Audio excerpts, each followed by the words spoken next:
Chapter 8, The Gassing. It was just past our 2-year anniversary when my marriage began to crumble. Diane complained about our location. We were living in a small town right on the coast of Oregon called Brookings. It was a small lumber town with a population of about 5,400. She said it was too cold and rainy and that she was starting to get cabin fever. I have no friends up here and you are always at work. Your pager goes off in the middle of the night and you have to respond back to the prison. I never see you anymore, DJ. She wanted to leave the area and be closer to her other 2 children from her previous marriage who were living in Gilroy, California with their biological father. She told me one morning that she was going to take Dalton and go stay with her mom in Williams, Oregon. I knew I had to do something quick. I didn't want to lose her and my little boy. As a correctional officer, there are many stressors in the work environment. We live by a macho code that requires us to be rugged individuals. The macho code combined with the unpredictability of working with inmates, role ambiguity, and demographic changes in the workforce create high stress levels. A correctional officer has twice the national divorce rate, high rates of suicide, alcoholism, and heart attacks. According to a recent study, the average lifespan for someone with this occupation is 50 years compared to a national average of 75 years. It is said correctional officers may respond to stress by engaging in corruption or inmate brutality. One day, I was sitting in the lunchroom in the administration building getting ready to eat lunch when I had to respond to an urgent call over the walkie-talkies. I jumped in my squad vehicle and headed towards the SHU. Once inside, I was walking down the long corridor where Delta 3 housing unit was located and began to smell a foul odor. I noticed a trail of brown substance on the corridor floor coming from the direction of Delta 3.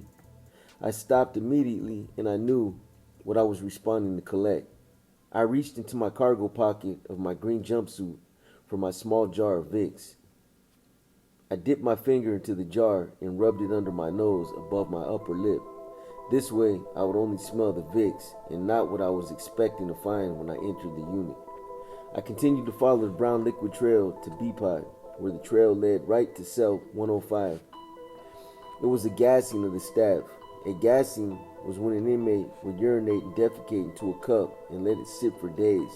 Then, as an officer walked by their cell doors, the inmate would throw the cup of waste at the officer. The Vicks was no use. I ran towards the officer's bathroom and vomited into the toilet.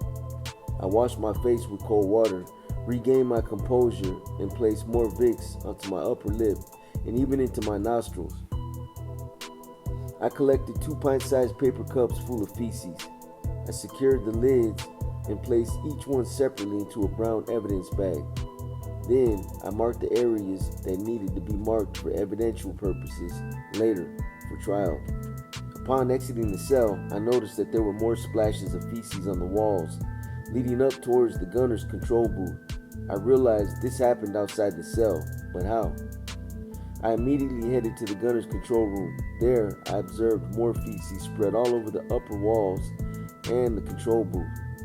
I swabbed and marked accordingly, placed additional evidence into the individual containers for processing. Finally, in the medical clinic, I observed Correctional Officer Craig Donahue standing in his green-colored jumpsuit covered with feces from head to toe.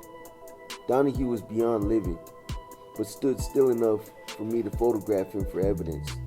I collected his jumpsuit and his protective vest and placed them in the separate brown bags for processing later in the squad room.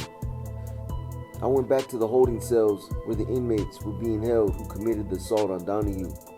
They were 2 black inmates, inmate Manago and inmate Matthew. I photographed both of them while they were in the holding cage for identification purposes later in trial. The trial lasted a full week. The evidence was clear in this case and the jury found Manago guilty.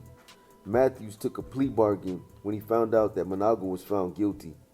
He knew his fate would have been decided before he reached the courtroom. I got wind that another prison was opening in Monterey, California, called Salinas Valley State Prison, a level 4 prison scheduled to open the first of the year in 1996. Headquartered out of Sacramento, California, Salinas Valley State Prison was scouting for seasoned veteran officers like me with level 4 experience to apply for the activation team. This would give me a third notch on my belt for activating a new prison, and more importantly, a way to try to salvage my marriage. Diane was thrilled to hear the news. The new prison was close to her family in Gilroy. I submitted my transfer to Salinas Valley State Prison, while Diane stayed with her mother and stepfather in Williams, Oregon. I finally received my notice in the mail from headquarters to report to Salinas Valley State Prison on Monday, March 1st, 1996. It was a very emotional day when I said goodbye to all of my co-workers, the warden, and especially my good friend, Joe Reynoso and his wife, Les.